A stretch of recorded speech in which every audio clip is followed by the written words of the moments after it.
wumvishe ijambo ry'Imana, uwo ugomba guhunga umujinya w'Imana. Ndagira ngo nkurangire ahari ubuhungiro ni muri Yesu, ni muri iyi nkuge yitwa gakiza, ni muri iyi nkuge yitwa gukiranuka.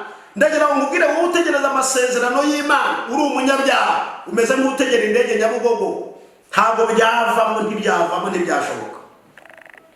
Ariko Yesaya yaravuze mu bice 57 abwira abakiranutsi ngo kuko umwami Imana izantabara mu kaga no mu makuba, mu byago no mu makuba. Oh haleluya, Imana ishimwe cyane. Na Yeremiya 17:7 harabangwaye umuntu wiringira Uwiteka akamubera ibyiringiro, ngo wameze nk'igiti cyatewe hafi y'umugezi, gishorera imizi yacyo mu mazi, ntabwo kizatinya umwaka wacanyemo amapfa. Yesaya 3:10 harabangwaye muvuge ko abakiranutsi bazagubwa neza. Ikinyuranyo cy'iryo jambo, abakiranirwa bo bazagubwa nabi. Ntiwihesha amahoro mu byo urimo byose, muri ubwo busambanyi, muri ubwo businzi, muri ubwo butinganyi, muri ayo magambo, muri izo ruswa, muri ubwo bwicanyi, muri ayo maboko yakurenze, muri ubwo bwibone, muri ubwo bugambanyi, muri ibyo byose urimo nta mahoro ufite. Ngwino kwa Yesu, urindushye, wararushe, urara udasinziriye, hamwe amatari yarabishe aranabonona. Erega mureke mbabwire, nta muntu ukomezwa n'ibyaha, umuntu akomezwa no gukiranuka.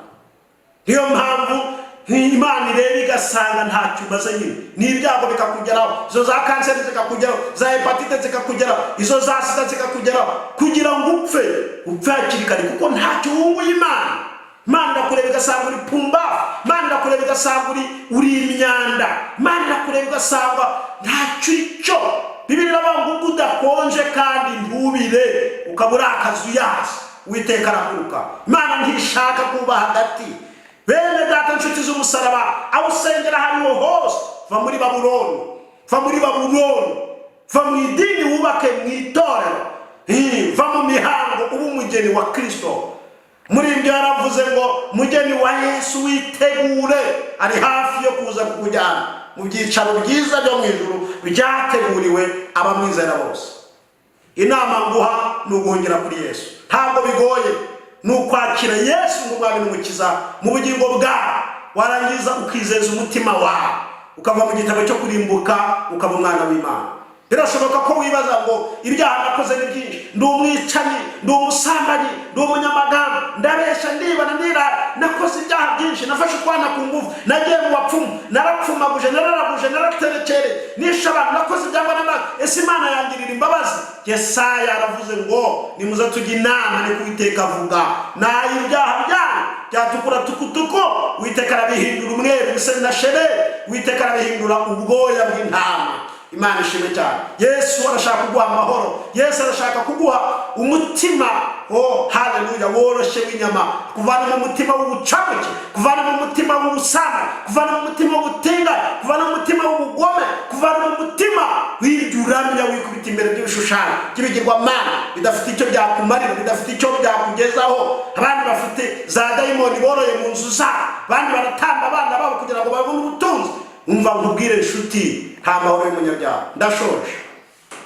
Ndashoje, ariko hari icyo Uwiteka gushakaho, hari icyo Uwiteka agukeneyeho. Ntabwo uriho paragisida, uriho kubw'umugambi w'Imana.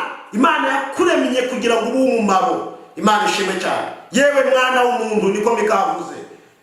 Haleluya. Yakweretse icyiza icyo ari cyo, icyo Uwiteka gushakaho. Haleluya. Nukubana n'Imana yawe, nukugendana n'Imana yawe, wicisha bugufi. Imana ishimwe. Ndagira ngo dusenge Imana kubwira ijambo.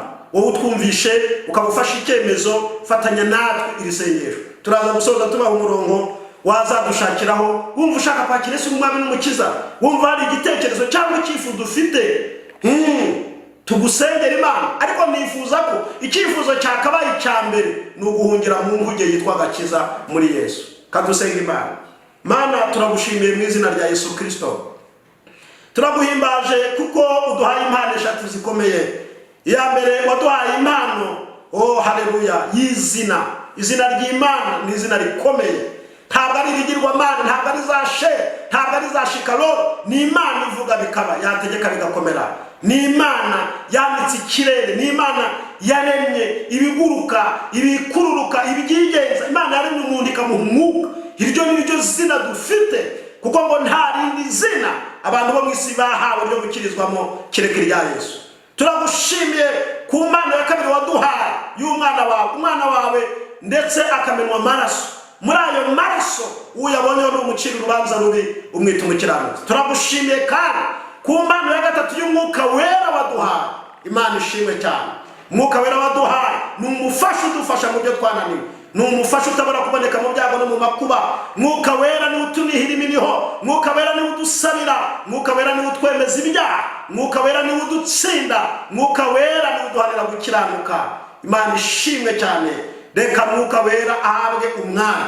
Kandi turagushimiye nanone kuko waduhaye, oh haleluya, igihugu. Turagushimiye ko waduhaye mwami kukumenya, turagushimiye ko waduhaye ijambo ryawe, turagushimiye ko wahamagaye abakozi bawe, turagushimiye kubw'igihugu, turagushimiye kubw'itorero.